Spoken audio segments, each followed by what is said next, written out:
ہمایوں صاحب، آپ کیا دیکھتے ہیں؟ اے پی سی کی سگنیفیکنس ہے آج کے وقت میں، جس دن بجٹ حتمی مراحل کے اوپر ہے پاس ہونے کے، اور آج ہی کے دن اے پی سی بیٹھتی ہے اور آپ کو ایک چارٹر آف ڈیمانڈ کہہ لیں یا ایک چارج شیٹ ٹائپ انہوں نے اسٹیٹمنٹ جاری کی ہے، نتھنگ مور دین دیٹ؟ بڑی بنائن سی چارج شیٹ ہے ایسی. تو پھر اے پی سی 22 پروگرام آئے ہیں آئی ایم ایف کے، ان کے بعد پھر ایک اے پی سی ہو جانی چاہیے تھی، کیونکہ ان 22 کے نتائج تو یہی تھے.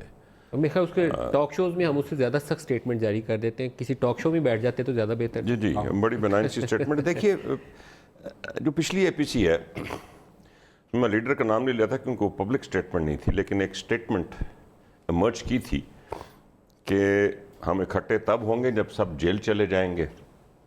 سو یہ گورنمنٹ ہٹاؤ تحریک نہیں ہے، اپوزیشن بچاؤ تحریک ہے. پہلے دن سے میں نے آپ کے پروگرام میں پہلے بھی بیٹھ کے یہ کہا تھا.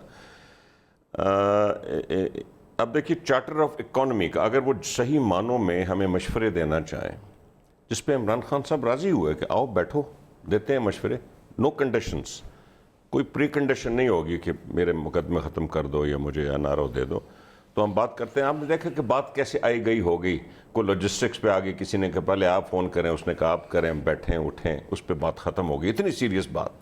چارٹر آف اکانومی کی اس ملک کو ضرورت ہے، آپ بھی جانتے ہیں، بیکاز آپ started as an economic journalist.